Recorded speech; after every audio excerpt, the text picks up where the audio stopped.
members of the Security Council, Mr. Under-Secretary General, High Commissioner.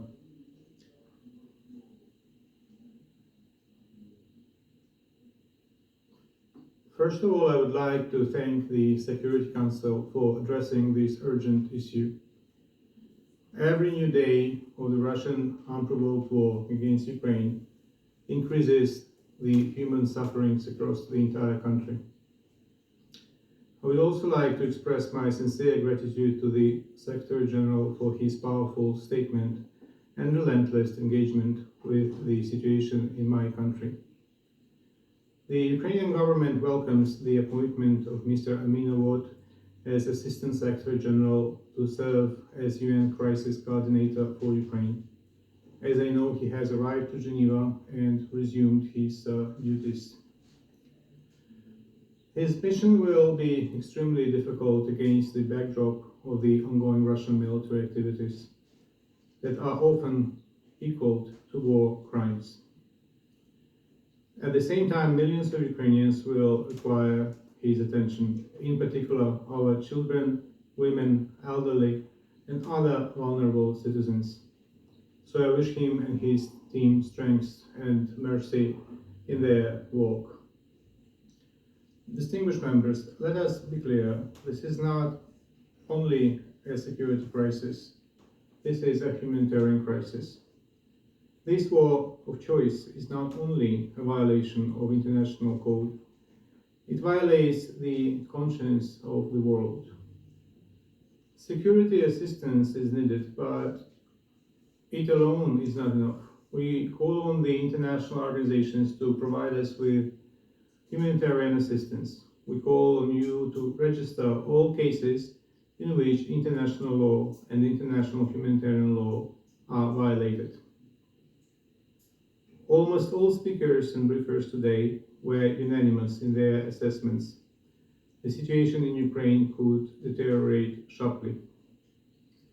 Let me provide you with the latest available information from the government of Ukraine. Today is the fifth day of a full-scale, unprovoked and unjustified war launched by Russia against Ukraine. Launched by Russia against the very heart of Europe. Launched by Russia against the idea and ideals of democracy. It is the most horrible and large-scale invasion since World War II. In the morning, I told the General Assembly about the shellings of the residential city of Kharkiv by Russian Grads, killing and wounding dozens of innocent civilians. Now the residents of Kiev, the home of 3 million innocent people, and its suburbs are sitting within Russian crosshairs right now. According to Ukrainian Health Minister Viktor Lyashko, as of today, over 352 people, including 16 children, were killed and about 2,040 people, including 45 children, wounded. Russia keeps attacking kindergartens and orphanages. Russia is attacking hospitals. Russia is attacking mobile medical aid brigades with shellfire and sabotage groups. Russia fired an ambulance cruise near Zaporizhzhia and Kiev. Let me say that again, so that you can see this image in your mind. Russia is attacking hospitals, mobile aid brigades, and ambulances. This is not the action of a state with a legitimate security concern. This is the action of a state determined to kill civilians. There is no debate. These are war crimes. These attacks violate the Rome Statute, and these attacks are far from over. That is why I say this is a humanitarian crisis. As we sit here, Russian missiles are aimed at destroying critical infrastructure, which could lead to a serious environmental disaster and even radioactive contamination. International humanitarian law is crystal clear. None of these facilities are legitimate military targets. The civilian population of Ukraine is the first to suffer from such attacks, and if we do not act today, it will be far from the last. We welcome the statement issued today by the ICC prosecutor Karim Khan on the situation in Ukraine. The statement about his decision to proceed with opening an investigation. In his statement, the ICC prosecutor says that he reviewed the office's conclusions arising from the preliminary examination of the situation in Ukraine and has confirmed that there is a reasonable basis to proceed with opening an investigation. In particular, he is satisfied that there is a reasonable basis to believe that both alleged war crimes and crimes against humanity have been committed in Ukraine in relation to the events already assessed during the preliminary examination by the office. Given the expansion of the conflict in recent days, it is his intention that this investigation will also encompass any new alleged crimes falling within the jurisdiction of his office that are committed by any party to the conflict on any part of the territory of Ukraine. The prosecutor will also be asking for the support of all state parties and the international community as a whole, as his office sets about its investigation. He will be calling for additional budgetary support for voluntary contributions to support all his situations and for the loan of gratis personnel. The importance and urgency of the prosecutor's mission is too serious to be held hostage to lack of means. End of quote. To my colleagues from around the world, this affects you too. Russian military aggression kills not only Ukrainians but threatens thousands of foreigners who are staying in Ukraine. The Ukrainian government is doing its best to facilitate their passage at the state border, even as the border has become overwhelmed with the massive influx of people fleeing Russia's armed aggression.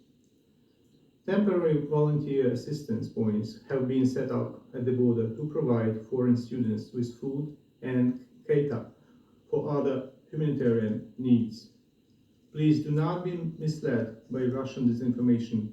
There is no discrimination based on race or nationality, and if there are cases, they should be investigated.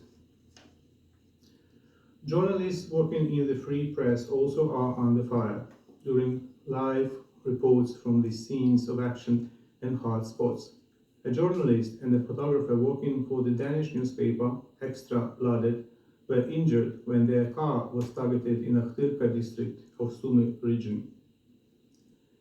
Ukrainian children are crossing the EU-Ukraine border without their parents and without powers of attorney from their parents.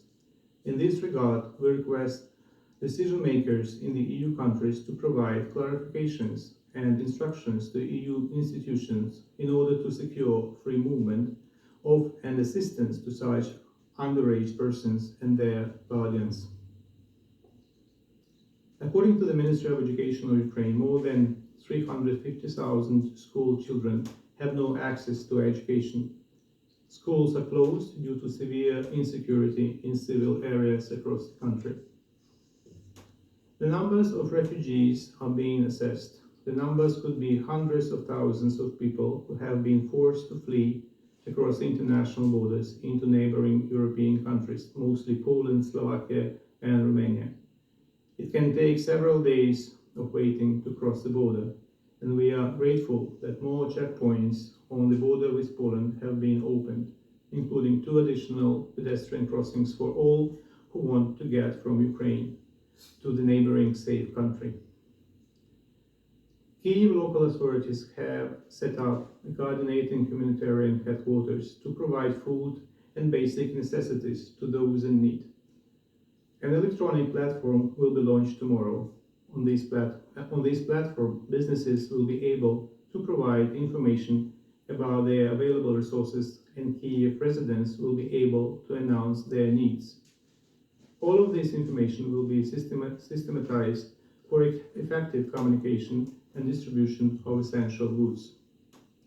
Olga Stefanishina, the Vice Prime Minister of Ukraine, who has been appointed as a government coordinator for humanitarian assistance, working 24/7. There are many urgent things to do, like to agree on humanitarian corridors to evacuate civilians from the most endangered territories. However, I need to warn you not to be misled by Russian assurances of security. Russian words often, if not always, do not match their deeds. For instance, just recently we heard Russian politicians and diplomats, even here in this chamber, who said that there would be no invasion, no attacks on Ukraine. Hence, these corridors can be easy targets to the Russian army. To help people at the border, crossing points in western regions of Ukraine who are waiting for crossing for at least 1 to 2 days. To provide assistance to IDPs in western regions of Ukraine, including housing, schools, jobs. To provide humanitarian aid to civilians who remain home and now are cut off from markets, including in the occupied territories. Distinguished members of the Security Council, this is not only a security crisis, this is a humanitarian crisis, as I said before. The Russian war against Ukraine has brought the entire region to the brink of humanitarian catastrophe. Let me therefore repeat our call to the international organizations to provide all possible humanitarian assistance and to register all cases in which international law and international humanitarian law are violated. You have all heard the lies from the Russian side, the lies in Moscow, lies in the General Assembly, and lies in the Security Council. Distinguished members of the Security Council and friends around the world, do not listen to Russian lies.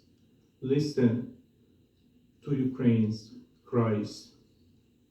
Listen to the cries of men, women, and children who have lived in peace, who deserve to remain in peace, who will forever support your own nation's efforts for peace across Europe and around the world.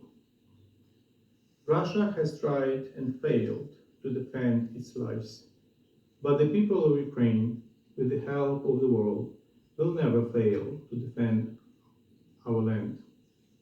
Do not listen to Russia's lies. Listen to Ukrainian cries. We need your help.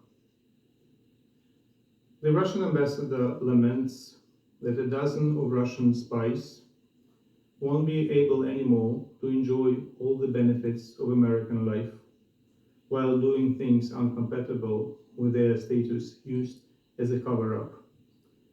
The Russian ambassador should instead work hard to report to his superiors that only his cronies, a bunch of cronies, buy his narrative here in the United Nations. I want to conclude with saying that I'm looking forward to midnight, even though the midnight is the most dangerous time right now, because that's when the most of the attacks take place. But I'm looking forward to midnight, when this abomination, occupation of the seat of the President of the Council, will be over. I thank you. I would like to now give the floor to Martin Griffiths and Filippo Grandi and ask them to answer the question that we put when we made the statement about the placement of heavy weaponry in residential areas in Ukrainian towns, and how is this in line with international humanitarian law.